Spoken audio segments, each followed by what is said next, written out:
Expert Amateur here, and this episode of the Choosing PC Fans series is going to be about compatibility. And you know, when I wrote down my notes about it, I really wasn't thinking about it in depth, and it ended up being very, very brief notes. But the fact of the matter is, compatibility is a major consideration when you are buying your parts.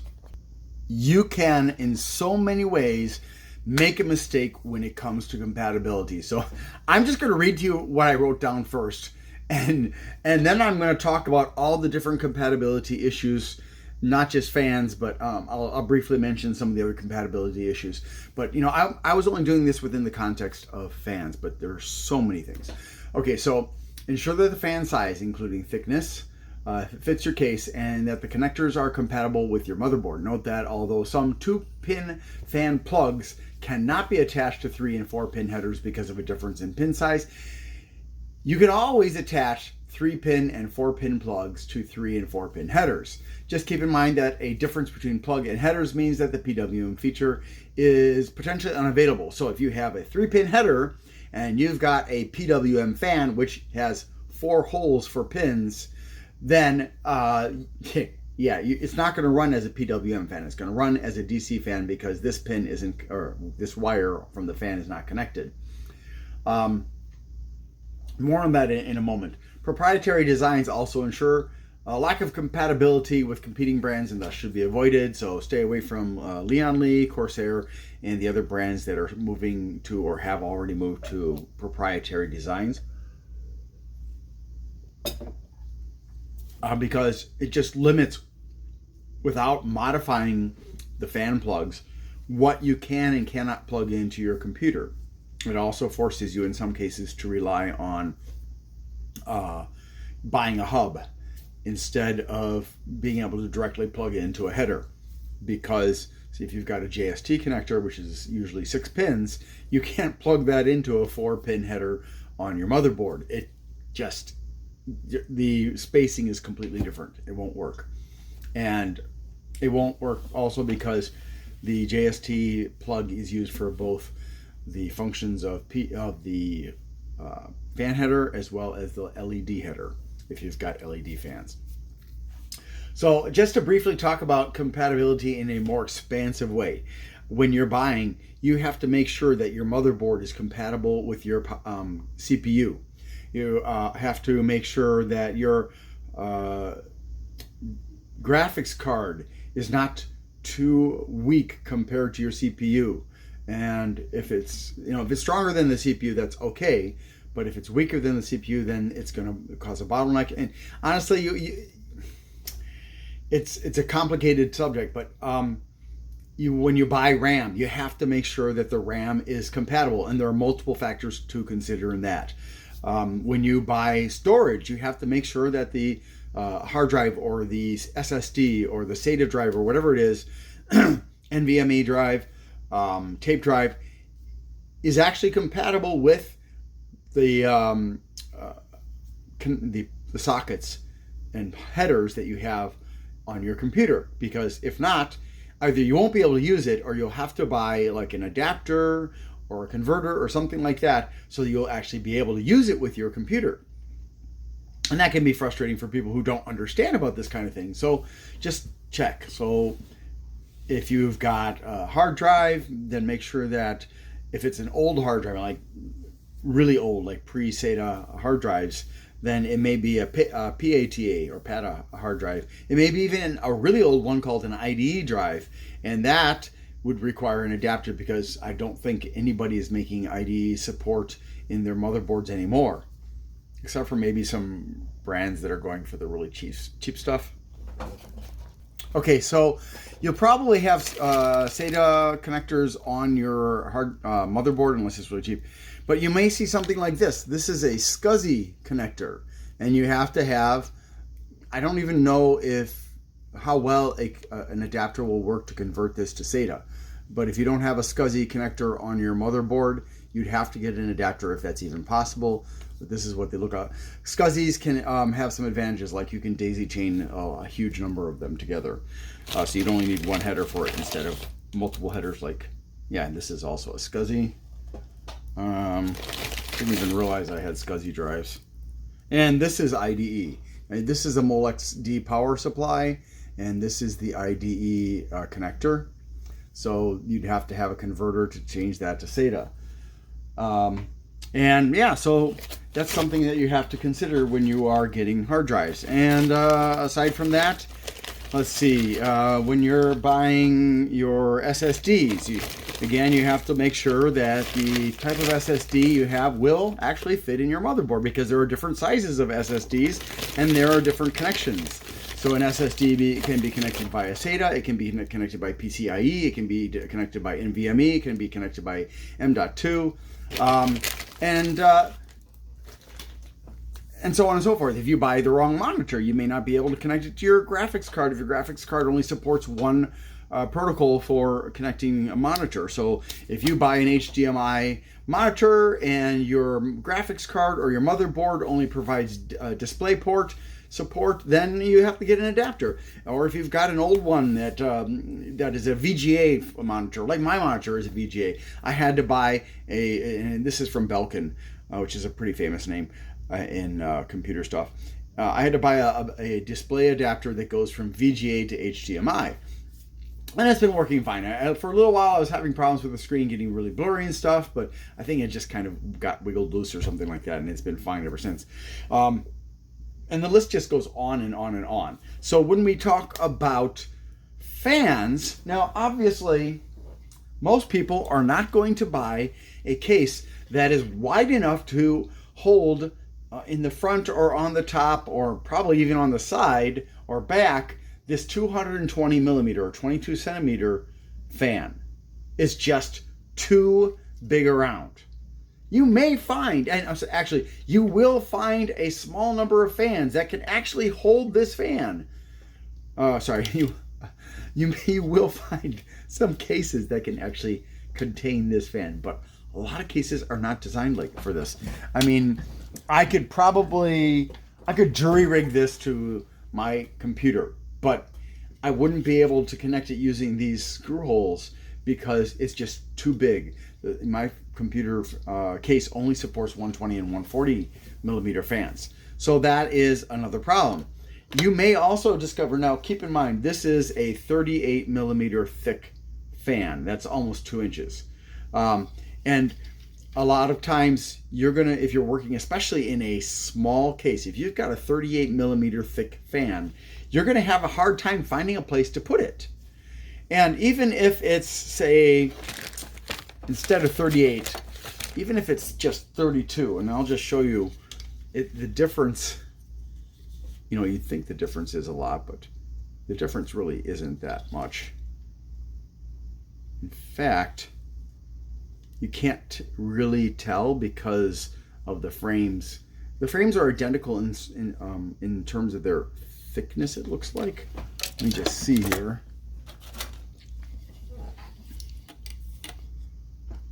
Okay, so this is, this is 32. Huh, I thought that was 38. My apologies. Yeah, these are both 32. So you may have a space where you want to mount this 32 millimeter fan, but when you go to put it in, you discover there's not enough of a gap between other components and where you want to place this. And then you'll be like, oh crap, I can't use it there. So you either have to return it or find a different way to use it. And so then there are other problems. Oh, this is the 38. Sorry. So this is the 38 millimeter one. And so let me try to show you in comparison. So 32 versus 38. You can see there's a definite difference there. Right? Here we go. Try to line these up so that, yeah. So you can see there's a definite difference in that. Ooh, there, that's better. So this makes it even more difficult to mount it because it's 38 millimeters, which is even closer to, that's, like I said, it's almost 2 inches. 38 millimeters, yeah, so 30, 10, 20, 38. So that's about 1.5 inches. Yeah, about 1.5 inches for 38 millimeters. And then 32 millimeters is like 1 inch and 3/8 or so. So it becomes very problematic. So you may want that deeper fan for the benefits that that fan offers, but because of that depth, you can't get it installed in your fan, in your case, where you need it installed, and that can be very frustrating. Now, on the, if we look at that 38 millimeter fan or 32 millimeter fan even versus the standard 25 millimeter, we can still, this is 32 versus 25. This is really hard to show you, actually. Let me see if there's a smarter way to show you. Hold on. Okay, so I figured out a way to show you this. This is a 15 millimeter, 25, 32, and 38. So if we look at it from here, you can see the 15 millimeter. We move out a little bit further, we can see that 25, the 32, and the 38. Now these are all lined up along the back so that they're even with each other. I used a ruler to make sure it's all straight. You can see that there. Again, 25, 32, and 38. That is the difference between those different depths. So the easiest solution, of course, is going to be buy a 15 millimeter, right? No. The problem with the 15 millimeter is it can't, because it's so thin, it has a hard time moving a lot of air. So it's not going to be very effective unless it's the only option available to you. You want to go thicker when you can. If you can afford the extra depth, it's a better option to go thicker. And anyways, most fans, when you try to buy fans online, you will see most fans are the 25 millimeter variety. Getting something that's thicker than that, 30, is somewhat popular, like the Fantex T30, which is an amazing fan, and there are some other ones. And then you go above 30, the farther above 30 millimeters you go, the more unlikely it is you're going to find something that's not, say, a server fan or an industrial fan. So make sure when you are choosing fans that if you're going to go with an odd sized fan in terms of depth, greater than 25 millimeters, that you are measuring as accurately as possible how much space you have available. If you're trying to cram a fan between your PSU compartment shroud and your graphics card, and you've only got 20 millimeters of space, you're going to have to buy one of these if you need extra cooling for the graphics card, because, say, the air is stagnating in that little space, and the card is overheating and stuff like that. But otherwise, go for the 25 millimeters. These are almost always a safe bet in most situations. Now, there are a small number of situations other than between the graphics card and the power supply shroud that it won't work. There are, like, for example, the new Assassin 4, I think it is, or is the no, not that. Yeah, the Deep Cool Assassin 4 that recently came out. They have got a proprietary fan built into it, and the reviewers that I've looked at, anyways, have been unable to find a replacement for that, so it's not being made available yet by Deep Cool. And when they tried to substitute other fans, they were not able to find any that fit perfectly in there. And also, that fan, that position, it has a retention mechanism, and normal fans don't have what that retention mechanism requires, so it doesn't sit in there right for that reason either. So yeah, sometimes like when it comes to coolers, you're going to find out that you're limited in what you can do. And of course, if you're talking about the fans on power supplies and graphics cards and sound cards and stuff like that, you're going to find also that you're very limited. I mean, you could theoretically buy, just a fan like this and then remove this part of the fan, including the motor, from the frame and install it, but it's going to be sketchy.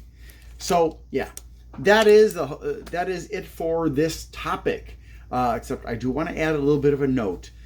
PWM, pulse width modulation, or pulse wave modulation. Some people say there are other acronyms for the same technology. It is not just used for computer fans, but it is used for 5-volt fans, 20-volt fans, 24-volt fans, as well as 12-volt fans. Most commonly in the computer industry, you will see PWM paired with 12-volt fans. But for example, Noctua has 8 5-volt PWM fans. Okay, the next point is that, and I didn't know this because I had never seen any documentation that explained it, but when you look at a PWM fan, they almost invariably have this 4-pin socket on them. And PWM headers almost invariably have 4 pins on them. And so, since there was no explicit information about the necessity of all those pins, I made the assumption that all 4 of those pins were actually required.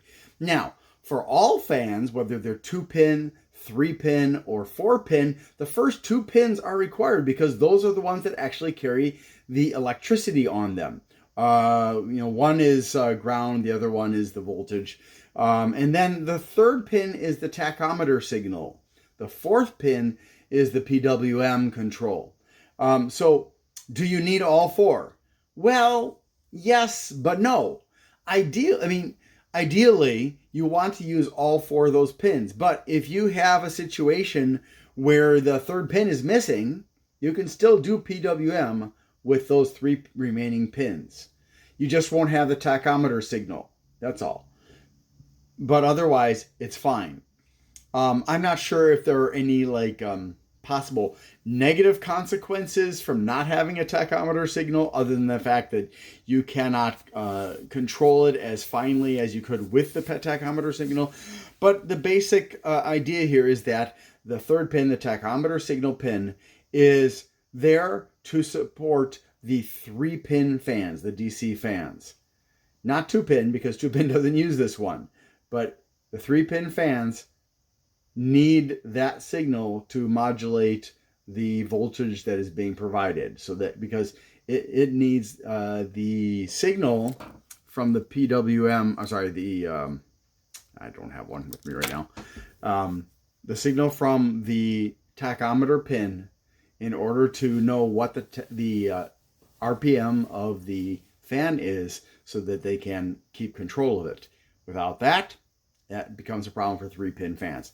4-pin fans use the PWM control, so this becomes somewhat redundant.